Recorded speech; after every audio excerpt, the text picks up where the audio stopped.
చాలా మంది క్లారిటీ లేదు. ఆయన క్లారిటీ ఇస్తారనుకున్నాం ప్రెస్ మీట్లో, కానీ ఆయన కొన్ని ఆరోపణలు మాత్రం చేసేసి ఊరుకున్నారు. శ్రవణ్, ఇంకో పాయింట్ ఏంటంటే మాధురి ఏం చెప్తూ ఉన్నారు, ఇప్పుడు దాకా చూసాం మనం, ఫ్రెండ్, ఫిలాసఫరు, గైడు, తనకు ఒక సెక్యూరిటీ ఇస్తూ ఉన్నారు. మాకు ఇద్దరికి పెళ్ళయింది, విడాకులు అవ్వలేదు కాబట్టి మేము కలిసి ఉంటూ ఉన్నాం, కోర్టులు కూడా ఏమి చేయలేవు అంటూ సమర్థించుకునే ప్రయత్నం చేస్తూ ఉన్నారు. సో వాని వెర్షన్ ఏ రకంగా ఉంది? మీరు అక్కడే ఉన్నారు కాబట్టి ఒకసారి మాట్లాడించండి. తప్పకుండా అండి. ప్రస్తుతం అయితే మాత్రం గత 48 గంటలుగా కూడా ఎమ్మెల్సీ దువ్వాడ శ్రీనివాస్ వద్ద పూర్తి స్థాయిలో కూడా హైడ్రామా నడుస్తున్నటువంటి పరిస్థితి ఉంది. అయితే ప్రస్తుతం మనకి దువ్వాడ వాణి గారు కూడా మనకి ఇక్కడే దువ్వాడ శ్రీనివాస్ ఇంటి దగ్గర ఉన్నారు. అభినడికి మరిన్ని విషయాలు ఒకసారి మనం తెలుసుకునే ప్రయత్నం అయితే మనం చేస్తాం. చెప్పడం ప్రధానంగా ఈ రోజు ఇంటికి రావడానికి గల కారణం ఉన్నారు. ఇంట్లో డాన్స్ లో ఫోటోలు ఆవిడ బయటకు లీక్ చేస్తుంది. అందుకే మేము ఈ ఇంట్లోనే ఉంటాము. మాకేమంటే బంగ్లా ఇచ్చేసాను, వాళ్ళకి రాశాను. ఇప్పుడే నేను లైవ్ వీడియో చూస్తున్నాను. బంగ్లా ఇచ్చేసాను, రాశాను, ఆస్తులు రాశాను. ప్రూఫ్స్ చూపించమనండి. ఇప్పుడు కూడా ఇక్కడే పక్కనే ఉన్నారు కదా, ప్రూఫ్స్. మాకు ఇల్లు రాశాడా, మాకు 40 లక్షల రూపాయలు GST ఫ్యాక్టరీ మీద క్లియర్ చేశాడా, మాకేం ఆస్తులు ఇచ్చాడు, అతను ఏం పలాల్సిన ఉండి తెచ్చాడు, అంతా అతను తెలివితాడు. ఈ ఇల్లు వచ్చాము అతను కష్టార్జితంతో కట్టాడా, ఈ ఇల్లు నా డబ్బులతో ఈ సైట్ కొనలేదా, ఏం మాట్లాడతాడు? ఒక డ్రామా, ఒక క్రియేషన్, ఒక అనకూడదు, ఒక షో ఆఫ్. ఇది ఏంటండి చండాలం? మేమంట ఈ ఇంటికి రాకూడదంటే, ఎందుకు రాకూడదు ఈ ఇంటికి? నా డబ్బులతో నువ్వు స్థలం కొన్నావు, నేనెందుకు రాకూడదు ఈ ఇంటికి? ఇన్నాళ్ళ వరకు మర్యాద ఇచ్చాను, ఒక పద్ధతి.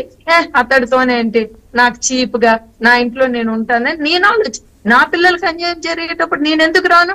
నా పిల్లలు అంట అర్ధరాత్రి 1 గంటప్పుడు వచ్చారట, కారాలు చల్లడానికి వచ్చారట, తాళాలు ఏవో గొలుసులు పట్టుకొని వచ్చారట. అందుకే ఇతను తలుపు తీయలేదు. మిట్ట మధ్యాహ్నం 3 గంటలకు వచ్చారు. ఏ అర్ధరాత్రి 12కి రాలేదు. మీడియా మొత్తం ఇక్కడ ఉంది. ఎన్ని గంటలకు వచ్చారో కూడా తెలుసు. మెసేజ్ కూడా మా చిన్నపాప ఎన్నిసార్లు పెట్టిందో ఆయన సెల్ తీయమని చెప్పండి. మాకంటే 1,40,00,000 ఇచ్చాడంటే బ్యాంక్ స్టేట్మెంట్ తీయమనండి. ఎందుకు ఈ పనికి మాల అబద్ధాలు మాటలు? మాకంటే వచ్చినాడంటే ప్రొటెక్ట్ చేస్తున్నారంట. ఏంటంటే ప్రతిదీ ఫ్యామిలీకి దానికి రాజకీయం. ఇతడు వచ్చేమో ఒక ఇల్లీగల్ ఎఫ్ఐఆర్ ఇంట్లో పెట్టుకొని ఒక చెత్త వ్యవహారం చేసుకొని ఫ్యామిలీని డ్యామేజ్ చేసుకుంటుంటే మేము అడగకూడదంట, మేము నిలదీయకూడదంట. మా ఫ్యామిలీ లైఫ్ పోతున్నాయి అనేది మేము తెలియజేయకూడదంట, మేము అబ్జెక్షన్ చేయకూడదట. చేసిన పనులన్నింటి కట్ట మేమంట ఎస్ కొట్టాలంట. ఏ భార్యలైనా అలా ప్రవర్తించారా? ఏ భార్యలైనా భర్త ఏది చేస్తే దానికే ఇచ్చేస్తారు తప్ప ఎక్కడైనా ఏ తండ్రి ఏ భర్తలైనా ఇంత నీచంగా ప్రవర్తించారా? ఎవరైనా ఇలా కుటుంబాన్ని వీధుల్లో పెట్టారా? పిల్లల్ని వీధుల్లో పెట్టారా? ఇలాంటి అబద్ధాలు ఏ భర్తలైనా ఆడారా? ఇంత నీచంగా అబద్ధాలు ఎవరైనా ఆడతారా? భార్యను సెక్యూర్ చేస్తారు, పిల్లల్ని సెక్యూర్ చేస్తారు. నేటికి సంవత్సరం నుండి సీఎం గారి దగ్గర ఈ ఇష్యూ ఉంది, జగనన్న దగ్గర ఈ ఇష్యూ ఉంది. అవన్నీ కూడా ప్రజలందరికీ తెలుసు.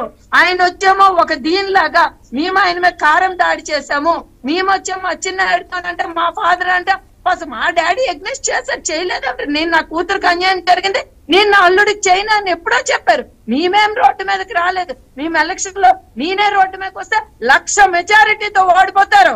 ఈయనెవరిక్కడ 1,00,000 మెజారిటీతో ఓడిపోతారు. మంచి లేదా? అన్నం తినడం లేదా? గడ్డి తింటున్నాడా? విశ్వాసం లేదా? 100 రూపాయలు పలాస నుండి పట్టుకొని వచ్చాడా? నా ఆర్థికం వల్ల డెవలప్ కాలేదా?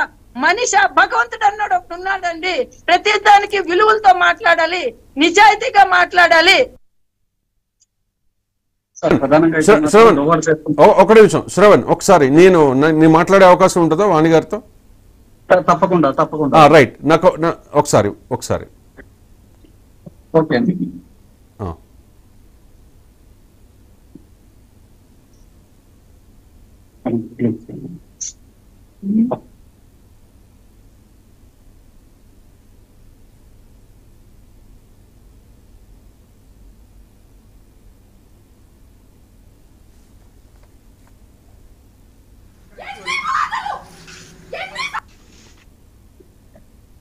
సార్ రెడీగా ఉన్నారు మేడం గారితో మాట్లాడచ్చు.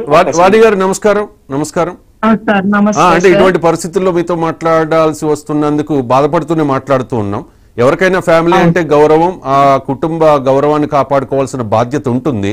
ఇప్పుడు మీరు రచ్చకెక్కారంటే దానికి చాలా కారణాలు ఉంటాయి.